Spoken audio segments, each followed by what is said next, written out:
Kisah Wali Pitu, penyebar agama Islam di Bali, Pangeran Mas Sepuh.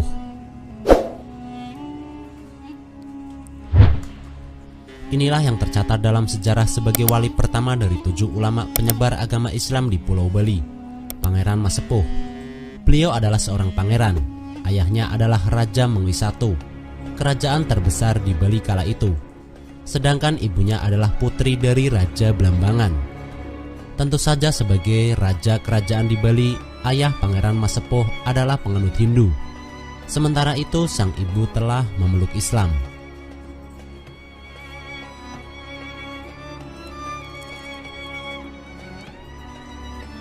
Lahir dengan nama Pangeran Amangkuningrat, Pangeran Mas Sepuh dibesarkan oleh ibunya yang muslim. Dalam beberapa babad disebutkan 400 tahun lalu atau sekitar akhir abad ke-16, kerajaan Blambangan menjadi taklukan kerajaan Singaraja Bali. Setelah ditaklukkan, kerajaan Blambangan dihadiahkan kepada Raja Mengwi.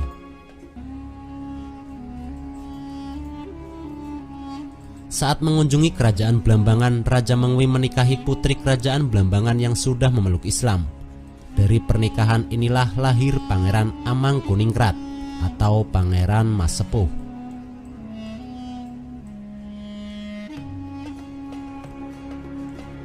Namun saat Pangeran Amangkuningrat masih dalam kandungan, Raja Mengwi sudah kembali ke kerajaan Mengwi. Maka pengasuhan Pangeran Amangkuningrat sepenuhnya dilakukan oleh ibunya. Tak banyak catatan bagaimana Pangeran Mas Sepuh dibesarkan dan memperoleh pendidikan. Yang pasti pada usia 25 tahun Pangeran Mas Sepuh telah menjadi pemuda muslim yang sangat berilmu dan sakti.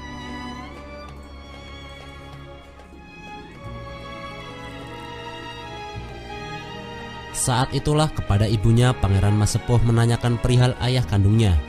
Setelah memperoleh penjelasan dari sang ibu bahwa ayah kandungnya adalah seorang raja di kerajaan Mengwi, Pangeran Mas Sepuh pun melakukan perjalanan ke Bali.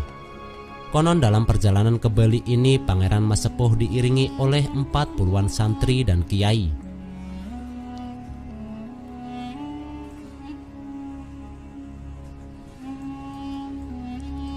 Dari cerita-cerita rakyat dikisahkan, Pangeran Mas Sepuh dikenal sebagai orang yang berilmu tinggi dan sakti. Salah satu kesaktiannya adalah bisa berjalan di atas air, bahkan bersama para pengikutnya. Diceritakan bahwa Pangeran Mas Sepuh sering sholat berjamaah di atas air. Karena itu ketika menempuh perjalanan ke Bali menuju kerajaan Mengwi, Pangeran Mas Sepuh bersama para pengikutnya melakukan dengan berjalan di atas air.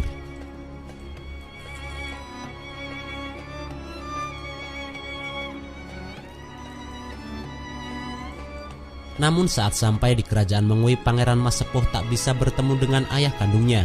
Raja Mengwi I ternyata telah mangkat, digantikan oleh keturunannya, yang tak lain adalah saudara tiri Pangeran Mas Sepuh.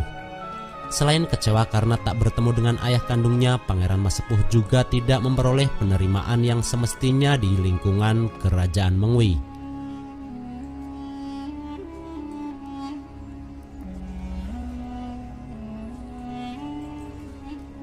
Babat atau cerita-cerita rakyat hanya menyebut terjadi kesalahpahaman atau perselisihan di antara Pangeran Mas Sepuh dengan saudara-saudara tirinya di lingkungan kerajaan Mengwi.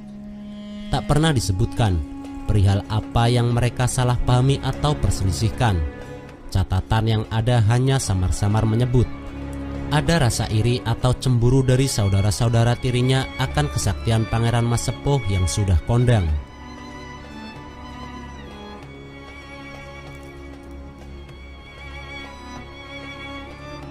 Sesederhana itu, entahlah.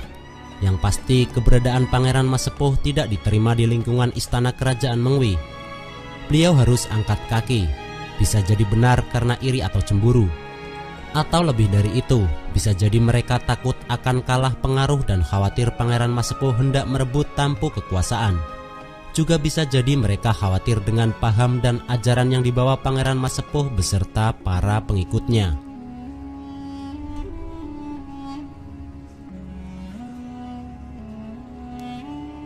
Karena saat itu Pangeran Mas Sepuh juga dikenal sebagai pendakwah dengan gelar Syekh Ahmad Hamdun Khairusoleh. Yang pasti tak lama setelah kedatangannya, Pangeran Mas Sepuh diminta meninggalkan kerajaan Mengwi. Tak ingin menimbulkan perselisihan berkepanjangan, Pangeran Masepuh mengalah dan pergi meninggalkan kerajaan Mengwi hendak pulang ke Blambangan.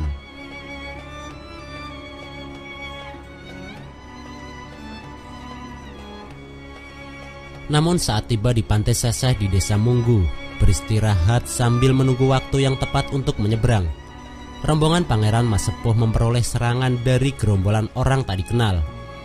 Gerombolan penyerang ini membawa senjata lengkap, maka terjadilah perkelahian antara rombongan Pangeran Masepuh dengan orang-orang tak dikenal itu.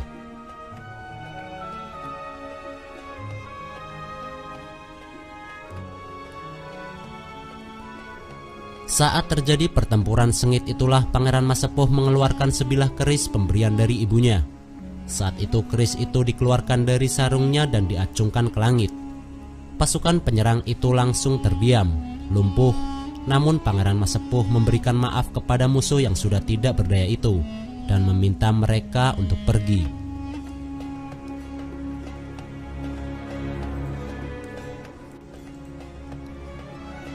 Setelah peristiwa penyerangan itu, Pangeran Masepuh bersama para pengikutnya masih terdiam di Pantai Seseh untuk beberapa saat. Namun entah oleh sebab apa, tak lama kemudian Pangeran Masepuh wafat dan tidak pernah kembali ke Blambangan. Sebelum wafat, Pangeran Masepuh sempat berpesan kepada pengikutnya agar jika meninggal dibuatkan makam di Pantai Seseh.